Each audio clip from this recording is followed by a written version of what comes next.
Everyone in this room can get to 10,000 followers in 60 days. Is vibe marketing BS or not? The most impressive thing about the CEO of Fiverr was I spend a very small amount of time actually creating content, but I added 300K YouTube subscribers in 12 months. If you were running Fiverr, where would you take that business? But here we go. Welcome them on stage. Come on, Derek.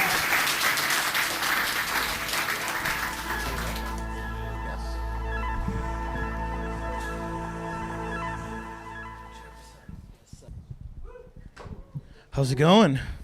All right. Crowd's full. Crowd's full. Nice. All right. What do you want to talk about, Furqan?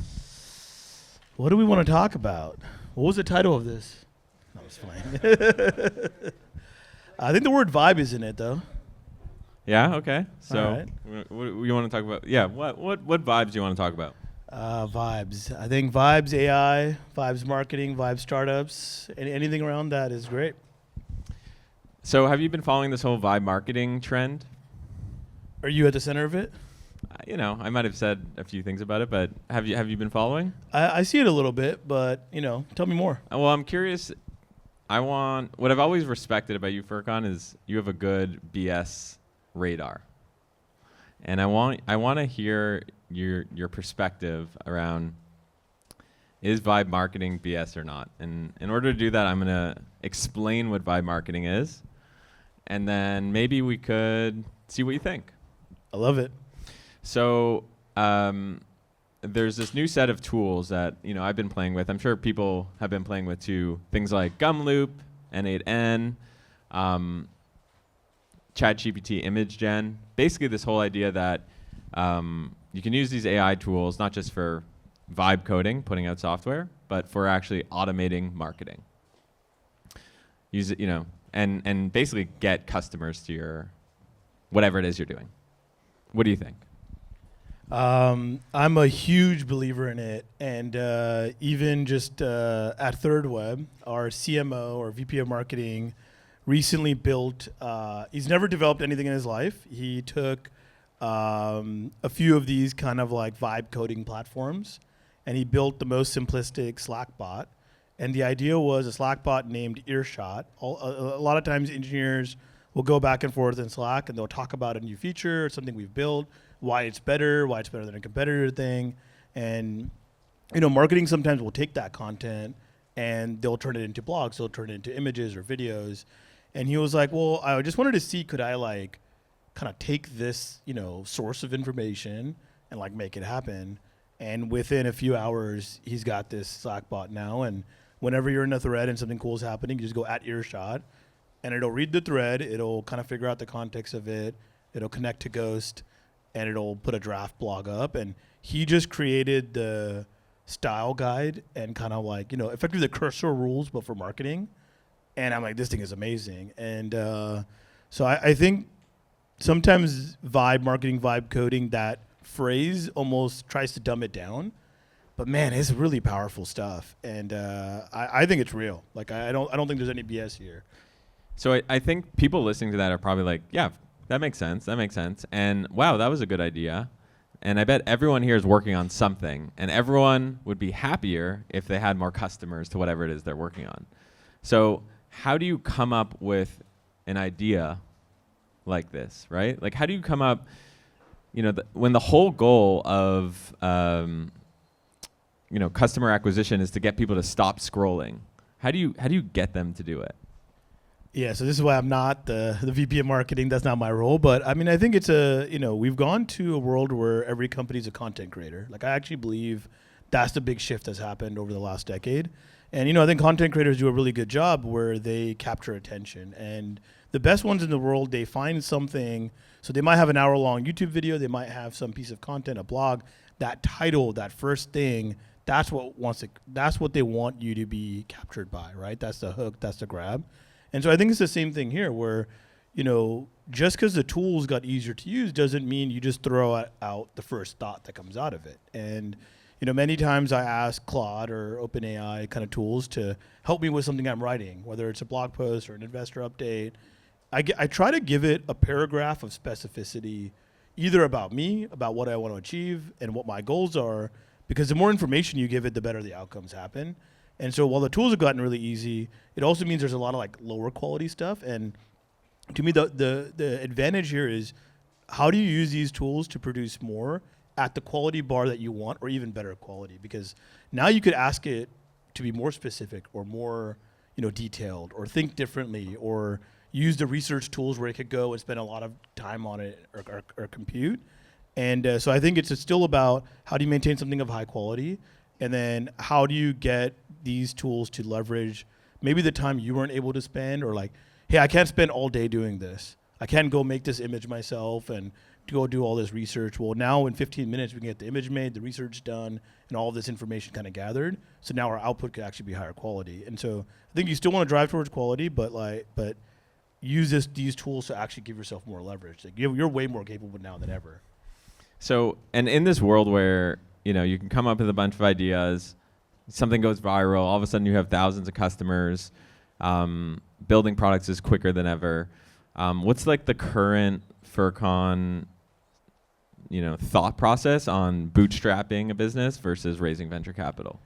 I mean, I think it's the same as always about venture capital, which is, have a reason for why you want to raise money if you want to raise money. So a lot of people like to celebrate, oh, I got a big funding round. It's you sold off a piece of your company for potential future value. If the goal is actually to make something that a lot of people use, there's a large amount of impact, it reaches a lot of users, it provides them value, how much money do you need to go achieve that? The cost of creation went down by probably 100x. 10 to 100x is what it's reduced. At a minimum, you should probably imagine that your needs to raise capital have also reduced in that way. And so it might be smarter capital. It might be people that are more aligned with your mission. It might be get less of it and just bootstrap and get rolling. But I think the fundamental end goals are very similar. It's just you could achieve them, easier now, more efficiently now. I'm just actually curious, like raise your hand if you would, if you don't mind, if you would want to raise venture capital for your business. Raise your hand if you want to raise venture capital for your business. What is that, like 50, 60, 70%? Yeah, we'll see 50 to 60.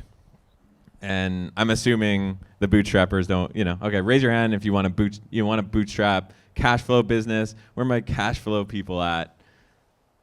Okay, like I feel like things are changing in San Francisco, because a few years ago, I think if we would have done the same poll, it would have been 99%. I think so. Yeah. They would have thought Bootstrap was like a niche boot company or something like that. Yeah, no, I mean, that's 100% accurate. I think San Francisco's been like that. It's been the big venture shots, the moon shots. I think what's cool is it used to feel like when you said bootstrap, you're like, oh, you're going after something small. I think that's not true anymore. And the size of software company being built by smaller teams is very different. I mean, even just my own companies that I run, there's been this feeling of, maybe 10, 15 years ago, we would have tried to get to 1,000 people or 500 people.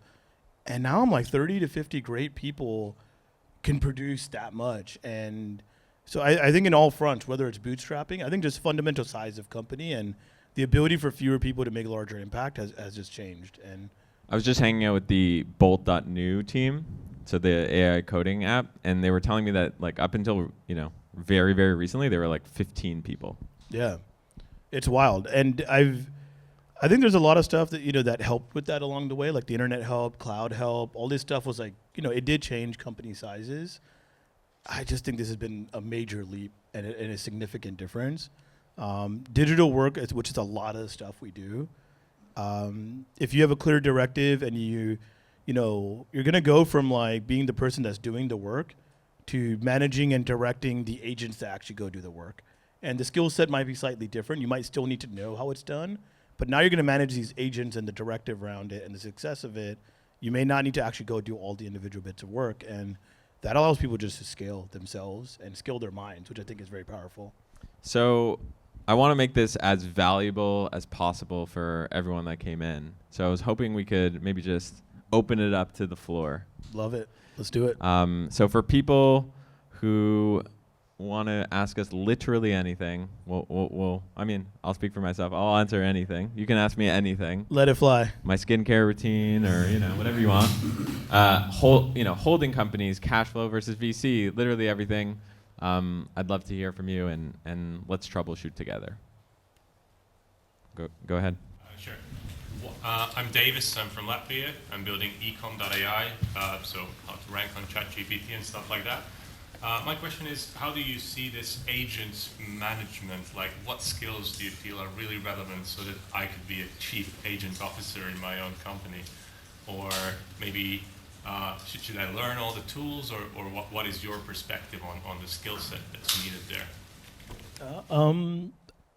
I think it's like there's probably two axes. There's a vertical axis of the work that you need to do. So let's say you focus on marketing or growth, and you're building growth agents, and that's what you're going to manage. Having a good understanding of how growth works, how marketing works, what strategies that you want to actually go and try, test, and do is still essential. So like having that knowledge of like that vertical piece that you're operating on. And then the other axis is the tools. And like Greg talked about Bolt, there's a lot of other tools like that. They fit in different ways. Finding your favorite tools, finding the tools that you get, because once you understand a tool and you understand how to use it, all of the power unlocks. I mean, Johar, not a developer, but now actually a developer, has built 2 apps in the last month using these tools. And there was kind of this light bulb moment where he kind of figured out how he engages and interacts with the tool. He actually knew what he wanted to make. He knew what problem he wanted to solve, which was in the ops front. And then he got access to these tools. So because you have this target and you kind of understand the thing you're trying to solve, you start figuring out how do these tools work. And once you find the thing that clicks with you, go use that. If it's Bolt, great. If it's N8N or gum loops, or there's a lot of tools out there. And I think you have to try them to figure out what's useful. And then the last thing I would say is don't get too worried at, it's not perfect now. And, like every few months, things get better and you'll get better at them. And I think it's more interesting to think about how much more can I do now because I'm scaling myself. The agent can work while I sleep. The agent can do work that I would never do. I can run it in a loop 50,000 times and I would have never done this, but maybe it could produce a better result for me. And so you have new capabilities and you got to go like learn those and identify those. But that's how I would think about it. I'll also just say, I think the people that manage the best agent systems understand systems and are really good, like, people manager. Like, if you think about agents as people, that's they're kind of like digital people. So you have to kind of like clearly identify what is the outcome you're trying to get to. What is the system? Am I creating the right system? Because, Gumloop or N8N or any of these tools are only as good as you're able to clearly communicate what the system is and how it works and what the objective is. So that's just something I've learned building a lot of like agent swarms and stuff like that recently. I saw a question over there. So I'm Jorge, founder of Smashing.com, and also the creator of MailChimp diss track. So you want to see me dropping bars again, MailChimp, go check it out. Do you know about this, by the way? No. He dropped a diss track for MailChimp because he has a competitor product. It's pretty awesome, by the way. You should check it out. At some point. Not enough people are dropping diss tracks in our world. Guerrilla marketing, So I want to ask you about more your content creation side of things. Why did you start it? What keeps you going now? And also, I can tell like you are growing the team. Now you're starting doing vlogs and everything. So what's kind of like your framework for actually creating those banger videos? Because I've heard before like you grow like 300K subscribers in a year or something like that. So yeah. That is true. Yeah, I added 300K YouTube subscribers in 12 months. I added 150,000 LinkedIn followers in 12 months. But who opens LinkedIn? And yeah, adding about 10 to 15,000 email subs every single month. And people often ask me, they're like, how do you create so much content? Are you just like I take it as a diss when they call me a content creator, because I tinker, like I go and I do things, and then the exhaust from the tinkering and the experimentation is the content. Like I spend a very small amount of time actually creating content. But, if I'm playing with N8N or Gumloop, instead of just playing with it, and let's say creating a system, an agent swarm, at the end of that experience, I'll just go and write, what did I learn from that experience? And maybe I'll post it on X, and then maybe it gets 5,000 likes. And then maybe through that, I get a bunch of replies. And through the replies, by the way, I'm learning about these platforms. I'm learning about what's interesting, what are the pros, what are the cons. So again, treating it as like a learning experience. And then after that, if I see a tweet that really is resonating and also is exciting to me to go deeper into it, I might just say, oh, hey, I'm just going to go and like record a 20-minute, tutorial on this. And by doing a tutorial, you actually have to get really good, like and clarify your thoughts on a particular subject. So I spend a very small amount of time creating and just a lot of time doing and then documenting what I'm learning in real time. Wow, so you basically use Twitter as your A/B testing platform to see what hits, and then after that you start creating like more long-form pieces and stuff. Yeah, actually, I use Twitter. Sometimes I'll tweet something and I'll delete it right away. Sometimes I have like other accounts that I just like post to, and I'll get feedback. Someone today thought I was like that guy Greg31. That like other Greg. There's like, why does that guy keep responding to you? And I was like, it's not me, I swear. But yeah, I have other accounts that I'm kind of just like testing things. I use X as the fastest way to basically see what ideas are resonating with people, and then based on that, I double down on the things that are piquing my curiosity, and also that I want to go, just spend more time thinking about. Yeah. Furqan? Let's go on this side.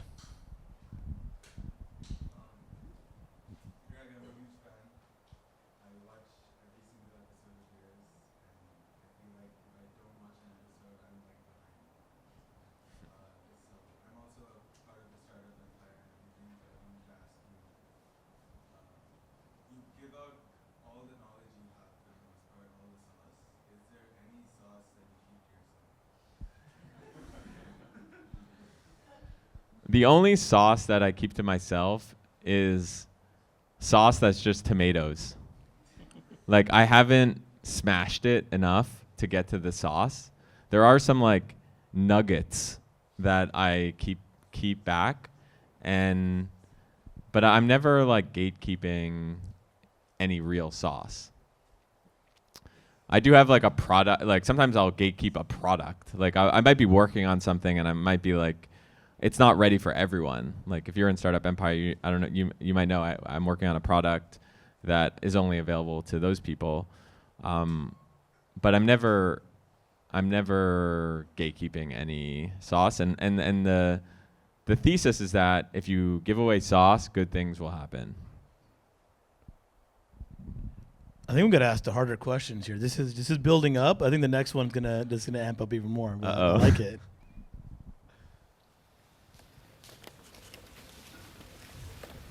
Front row. Love your content as usual. You have interviewed a lot of people on your podcast. What are the common growth hacks you're seeing and customer acquisition arbitrage opportunities you haven't talked or shared? Question was, based on a lot of the people I've interviewed, what are the growth hacks or customer acquisition? What are some hacks that I've seen that I can share? Chris Josephs from Autopilot. Do anyone know Autopilot? A few people. He started. I think everyone actually should study his playbook. So Autopilot is no matter what you're working on, it's relevant. Autopilot is a kind of like a Robinhood competitor, except you can like copy other people's trades. So you can like copy Nancy Pelosi's trades, basically. So instead of investing $10,000 into the S&P, you can invest $10,000 and it just copies Nancy Pelosi's trades, or it just copies Michael Burry's trades. just well-known people. So instead of like creating an app and then trying to figure out how to acquire customers really hard, which is really hard, he just ended up creating a bunch of media like the Nancy Pelosi tracker.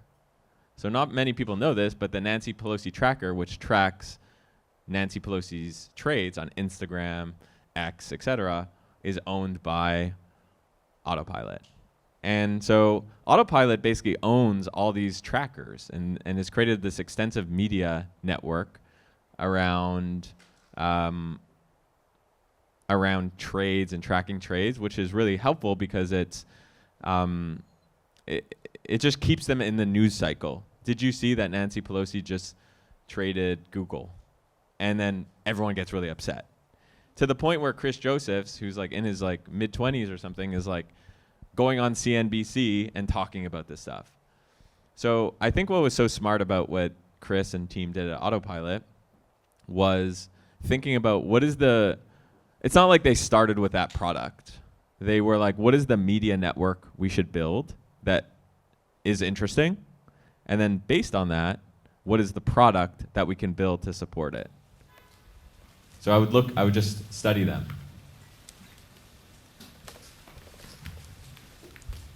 Maybe some back row people? Yeah, let's do it. Maybe guy in the white shirt? I have two things. One, I'd love to hear more examples of companies like that, if you have any on the top of your head. And the second is, I felt like you opened up with this, is vibe marketing BS? I just want to follow up the question, is it BS? What's your take on it? So those are two questions there. Is vibe marketing BS? No, it's not BS. I think it's just a term, you know. People might not like it because the word vibe is probably played out, but it's definitely like the idea of like automation plus using intelligence plus using AI code gen to create things. Like how could that be underrated? You know, it's such a huge opportunity, and I think it's a huge arbitrage moment. In terms of like other growth hacks, I recently did a tutorial with Hunter Isaacson, who started NGL, and yeah, I would watch that. He like breaks down a bunch of stuff. 250 million downloads. Yeah, right there. My question for both of you is the CEO of Fiverr put out that note about how the Fiverr community and he himself is kind of in the path of AI. My question is, do you guys think there's a fundamental moat around founders themselves when it comes to AI? When I think about like high-level responsibilities, maybe it's like culture, recruiting, strategy. In theory, things that if you have no people or a swarm of agents, you don't really have to do. And if there's some timeline where founders are legitimately going to be replaced, what would you put that at? Like, how far out are we? I mean, at some point, there's a person. Like a company without a person is not going to really exist. Maybe you'll create autonomous companies. They benefit no one, so what's the point of it, right? Like, I think at the end of the day, that's there. So maybe we do get down to fewer individuals own companies, and like companies are a big people problem. A lot of the work that you end up doing is not about the technology, it's not about the marketing, it's coordinating sets of people. And so it's possible that having agent swarms, having automation tools, having these systems that don't have some of those problems allow certain kinds of founders or leaders to succeed more, because they might have not been great at the people side, but they might have had great other strategies or tactics that could work for them. I mean, I think it is a fundamental shift, and it's hard to figure out what all the impacts are, but there are impacts.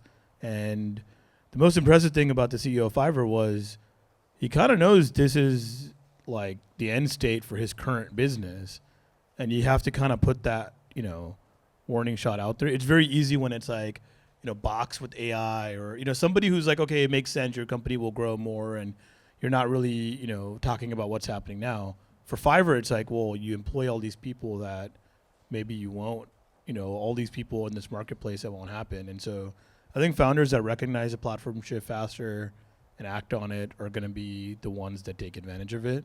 But it is a pretty big neutralizing function because Fiverr doesn't really have a competitive advantage over the next person starting the Fiverr in the age of AI. So, If you were running Fiverr, where would you take that business? agents. I mean, it feels like I would. So actually, I would try to get this large collective of people who know how to do the work. If I could somehow turn them all into these agent managers, then I think I could create something massive. And so, like, I wouldn't try to just replace them all. I think that's maybe the obvious answer is, oh, you replace all these people that are doing the work with just agents and you profit. But if I could figure out how to take this mass group of people that know how to do the work very well, maybe 20% of them do want to be business owners. Maybe I can give them some unlock or some capability that they could just leverage their skill set to do it. And now this could be like a massive opportunity for them. And I think they could grow exponential. I don't know if there is that answer, but I would bet there's like 10 to 20% of people that do work on Fiverr that would be great at managing agents doing that kind of work and could make way more for themselves and also produce probably more output. I think that's a really good idea. I actually heard this week that there are people who buy Fiverr accounts. I never heard of that, but they basically, the top few percent of Fiverr accounts account for like 80% of revenue, right? Because when you search UI UX or whatever, they come up. So people are trying to own those. So if you can just focus on those people, provide them the tools. I've never thought about, I've thought about SEO, ASO. I've never thought about Fiverr optimization, But I know. Unbelievable. And this is, going back to the content thing, like I actually tweeted about this Fiverr note and it went viral and everything. And the beauty about content is then I started thinking about if I was the CEO of Fiverr, what would I do?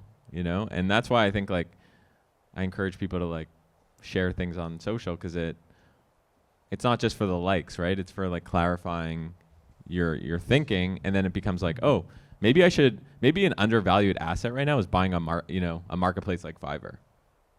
Yeah, I mean, I think if you can use Twitter or social as a public notepad is probably the best format. And I don't know, a lot of people worry about giving away ideas. Ideas are, they just float. These ideas are already there. If you've thought of it, somebody else has thought of it. But I think that conversation sometimes can lead to really awesome things. And it's very magical, and the impact there is huge. So, would encourage that as well. Should we take two more questions? Let's do it. So the question was basically like, if you're starting from zero, it's really hard to grow online. If you were starting an audience from zero, basically, how can you get your first 10,000 followers? And, sorry? No X. No X. Like, no, like Twitter, right? No ads, no paid. No paid ads. Oh, no. Okay, no ads. Got it. I would start by X, actually. I would start the easiest way to get to 10,000 followers is to be a reply guy. Everyone in this room can get to 10,000 followers in 60 days. All you have to do is you pick a username that is catchy and that shows the value, i.e. Nancy Pelosi tracker. Super like obvious. We have my co-founder over there, Boring Marketer, @BoringMarketer. He's adding 1,000 followers every single day because people are like, what's this boring marketing? And they look at his bio, automating, workflows, and then people want to click follow. Then you just make a list of 20 accounts that have more than 50,000 followers and ideally less than 300,000 followers that are in your niche, and then you reply thoughtfully such that people actually get value from your reply. And the trick is you write long posts. You write really, really long posts, or you share an infographic, or you share a video. You share something that when people look at the reply, they're like, I don't know if I agree with whatever this person says, but they spend so much time creating this content that the least I can do is tap this like button. Pity reply guy. That's pity reply guy. My strategy is pity reply guy. And I've done this on hundreds of accounts, either my own or other people that I've sort of advised. And the other thing I should note is that you have to reply within like 5 minutes of the tweet. So that is the caveat. But I think that once you get, the cool thing is through this process of replying to people, you're going to learn what does this audience, what does this community actually care about? What drives them? What are the things? What is the medium? What is the formats that they like? Do they like the long post? Do they like images? Should I tell stories? And through that, once you do that and you're through the 60 days, then you not only have you gained 10,000 followers of potential customers, you now understand a format that could be systematized that you can go and scale from 10,000 to 100,000. So for example, with like the Nancy Pelosi tracker, just the tweets that so-and-so bought so-and-so, and then you just automate it. Oh, and the other thing is you can use ChatGPT and platforms like that to help you create the content. What about LinkedIn? So the question was, what about LinkedIn? I have never created content on LinkedIn that has been different than my X account. It's just, you can use like a tool like Lindy AI or some of these social media management tools, PostBridge, to go and just basically take whatever you do on, X and throw it up on LinkedIn with a little tweak. You'll have to you have to do a few little tweaks, actually. I should mention for LinkedIn. I see Zane nodding his head. He was doing LinkedIn for Gary V. So maybe you can bug him after, maybe. One last one, Furqan? We got one right here behind the pillar. No, yeah, you right here. Yeah. Okay, great. So you spoke about tests. If you are testing and experimenting new things, how you decide if it was successful or not, when to stop, and what to experiment with next. Did you get that question? I got it. What's your... I think tests are complicated. It's very easy to overthink it. And so for me, simplicity is powerful. And so what am I actually trying to achieve? What are my goals? And then I like there's some sort of a time period and a decision point. And the decision point is either cut to test or double down. And I think the worst kind of test is the one where, here, we're going to look at it for 3 days. After 3 days, we'll do another 3 days. And it's just the same thing kind of lingering. Like, you need an obvious answer in a short amount of time. And then you got to either by default cut or double down. And that has always been my success point. I'm also I spent a lot of time A/B testing and doing all kinds of very fancy, complex stuff. And now I'm kind of the answers are usually so obvious in most early stage places. It's very different if you have a late stage company and you're doing kind of smaller optimizations. But in the early stage, the answer's so obvious, I don't even like to A/B test. I think it's directional data science is what I want, where just directionally I should get my answer very clearly and I should be able to see it. And so if I try the pity reply guy strategy for a few days, I'll see my followers go up, I'll see my engagement go up. It should be fairly obvious that this is better than whatever I was doing before. And if it's not doing it, I could try different formats of content for another 3 days. But again, the answer needs to be obvious. It's not going to be, just okay, maybe a little bit better. I'm not trying to get another 0.5% or 1%. I think in the early days, I'm looking for something significant. And so simple, quick and short, and then obvious answers is what I would say. Yeah, I've actually never struggled with knowing when to give up on something. When I do a lot of we do tons of experiments in our holding company, and my approach is very much like almost like we're romantic, If I feel like something isn't working and the thought it goes in my head, chances are I'm giving up on this idea. And if I feel like there's something here, there's something, chances are I continue with that idea. And I don't know if that's right or wrong, and people might be like, that's stupid. And I might have lost all credibility with pity reply guy already, so you probably stopped listening to me, which I totally understand. what's the percentage of I'm just over it versus success? Like, what do you normally see? I mean, the vast majority of the things we work on fail, obviously, and we cut things. Like, we now cut things relatively quickly, like 60 days or less. So most things fail, 60 days, you're out of it, and then, like, what percentage do you think actually make it through that? Like 10%? So like 1 out of 10. Yeah, Yeah. unfortunately. Yeah. Well, I mean, that's a good thought because it helps people understand, like, most of your things are not going to work. Therefore, you actually want to stop things faster. Like, by default, like, I think that's something that people hold on to is they keep trying that one thing forever. If, like, you might be really good at this. And so if your percentage is 10, somebody new who's starting might not be at 10%. It's likely not going to work. So it's just better to keep moving on to different things. And when something's working, you're not going to have a question of should I keep going. Typically, the answers are pretty obvious, I think. Cool. Well, Furqan, thank you for inviting sure. me here. This has been awesome. Thank you all for coming. You guys are amazing. And I can see some smiles, which is really nice. And yeah, see you around.